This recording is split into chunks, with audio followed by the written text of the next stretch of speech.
And Simon, and we are from Vienna. Simon and me, we were working since 3 years together in the fields of electronic arts and also computer programming, web development, and we have a little company. And in our free time, we develop and invent new objects. And since 3 years, we started to work with LED technology, LEDs, and build our first simple LED matrix tricks with found footage and really cheap, and made some installations, and we wrote our own software and animation editor. And then we got some money from the state for a concept, and we bought high-resolution LED matrix, and with 3072 pixels, and working with it and experiment with the sensors and rent it to parties, and also make kind of activism. Last year in October, there were kind of protests from the university, student protests in Vienna, and we had the possibility to have a place in the opposite of the OPEC. OPEC, you know, this company or this cartel, and we installed a live Twitter wall with our LED matrix or curtain. And everybody could write via Twitter their statements to the OPEC, to peak oil problems and kind of, protests. Here's kind of like little film. And the OPEC, the main... How you call it? Seat is in Vienna? Main building. Or main building.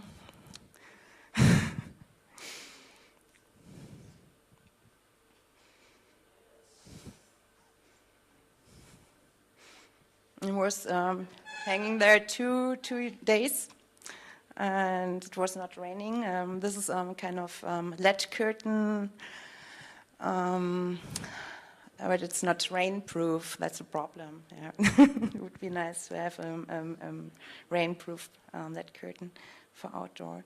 Yeah, and I think there were participating 30, 40 people and writing their comments into. And yeah, we started to make kind of participative activism art, and it's predestinated kind of LED curtain for protests and demonstrations and so on. And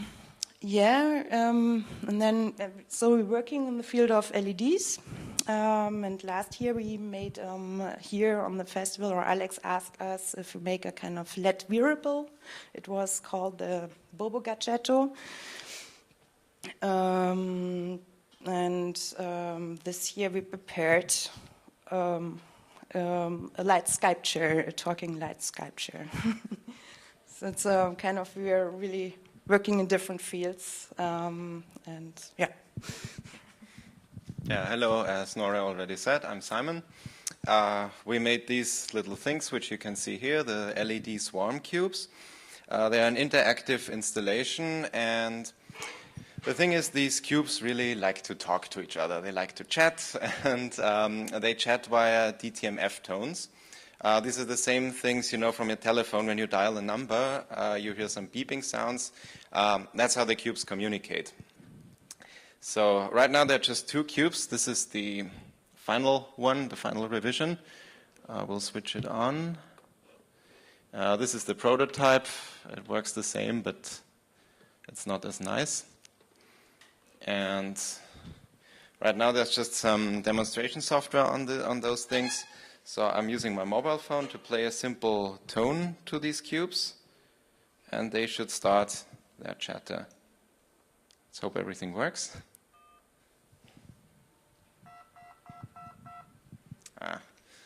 This thing didn't work. It's after all just a prototype.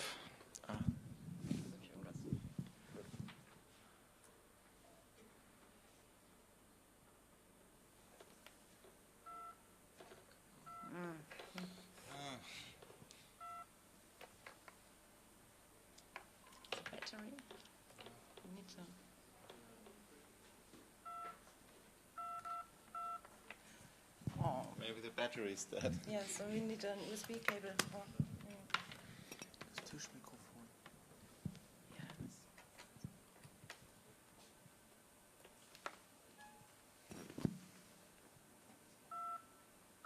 Ah, come on.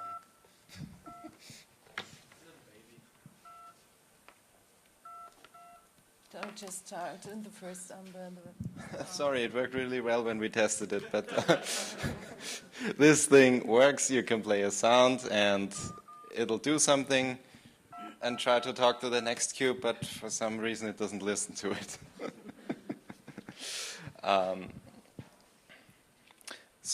Anyway, these cubes consist of two circuit boards. The top circuit board is the main controller, which sends all the data to the LED matrix. And the lower board contains an Arduino, which is programmable. It's quite easy to get any animation running or any interaction between the cubes just using the Arduino software. And I'm going to show you now how this works. But we had,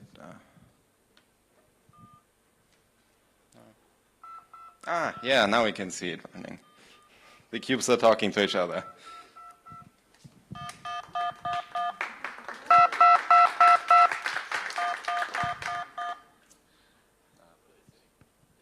Okay. So I think for the next demonstration we'll focus on the real thing and put the prototype away.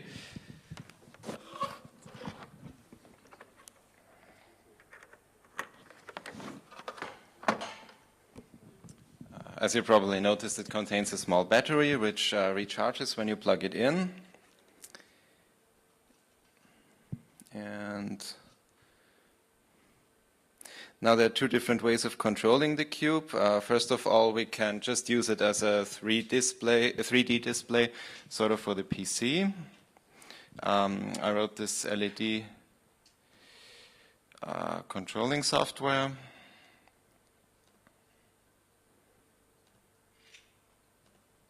Here you can see a 3D representation of the cube. You can rotate it, and when you click on the dots, you see the LEDs light up.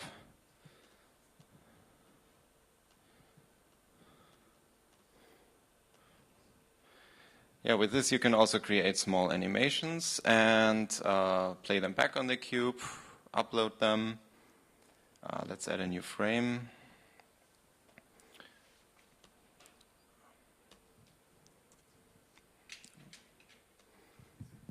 Very straightforward animation. This is one thing you can do with it. Thank you. Thank you. But the really nice thing is that you can also use Arduino to make the cube do stuff on its own. I got some test programs running here. This is the Arduino sketch, which I showed before, with the lights running between those two cubes, just from one cube to the next and back. Just for demonstration purposes, we'll upload something very simple. I'm zooming it in so that you can read it better. So you see, it's really takes just a few lines of codes to get started. This little program just receives a tone, like when you play it with a cell phone, and flashes one time and plays the same tone back. So we'll just upload that to our Arduino inside the cube. It says uploading. Whoop.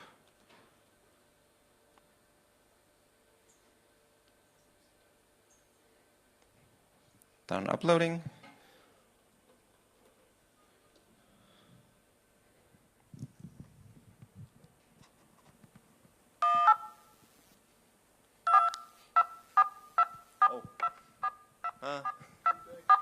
Feedback. Yeah. Feedback.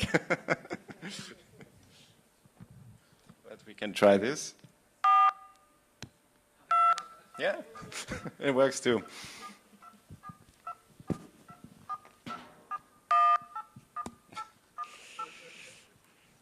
So this is also nice if you have two cubes in distant locations. You can just use a cell phone, call some other person who also has a cube, then put the cell phones on speaker, put it next to the cube, and the cubes can talk over the phone. But right now we only have those two, and we really like to have a lot of those cubes, 10, 20 maybe. We brought material to make up to 20 cubes. And it would really be great if you come to our workshop and make one of those cubes, and so that at the end we can all put them together in one big place and let them all have a long chat. Thank you.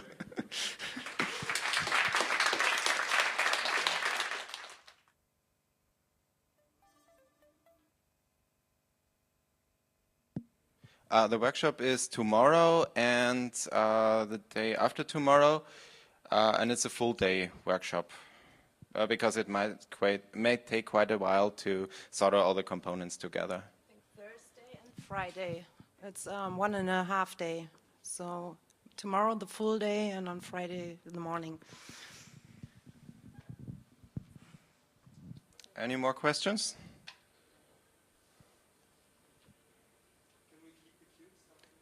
Yes, of course, you can keep the cubes.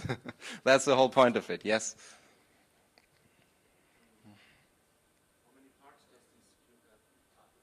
How many parts does the cube have? Quite a lot, actually. 64 LEDs, or? Yes, 64 LEDs and 64 LEDs. 2 microprocessors, amplifier, DTMF detector, a lot of resistors and capacitors. So that's why we said it might take a longer while, and we have 2 full days for it. The Arduino board, theoretically, yes, you can use the Arduino board standalone. If you, this is the lower board, you can see it better on this one. You can use the lower board standalone if you just want an Arduino, but then you have to bridge a capacitor along 2 of the pins here. But then it'll work as a standard Arduino Duo Milanova, yes. Yeah, okay.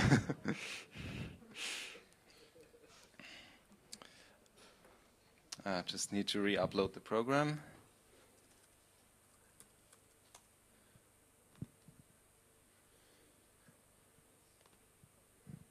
I have to turn it on. It's on, okay.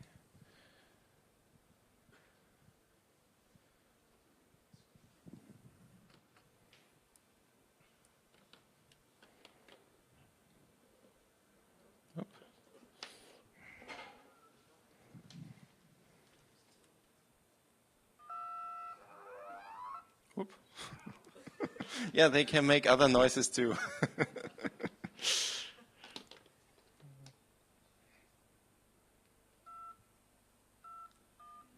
No.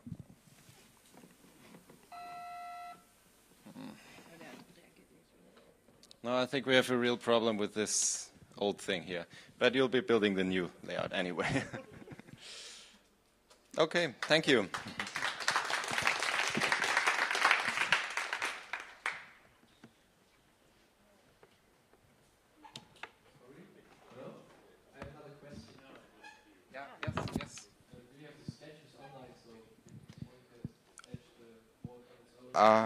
Not at the moment, but we'll upload everything. The whole design is open source. The schematics, the board layouts, the firmware for the system controller, and so later on you'll be able to download everything. Okay, thanks. Yes. I have a question for your colleague. Yes. Which is the LED curtain that you erected at OPEC. Yeah. How large was it, and how did you erect it without problems from people from OPEC? It's 320 meters to 240 meters large, and has 3072 SMD LEDs, and it's a student house. in the opposite of the OPEC. So we got some keys for the windows, and it was just kind of subversive action. We didn't ask anybody. We just made it. We had a network connection, and yeah. Was it hanging on the OPEC building? No, in the opposite, on the other side. It's just 5 meters far away. Yeah, and it's a class house, a new class house. They moved, I think, last year to that building in the first district in the center of Vienna. And that was a really great opportunity. They moved to a better neighborhood. Good for us. Right. Yes.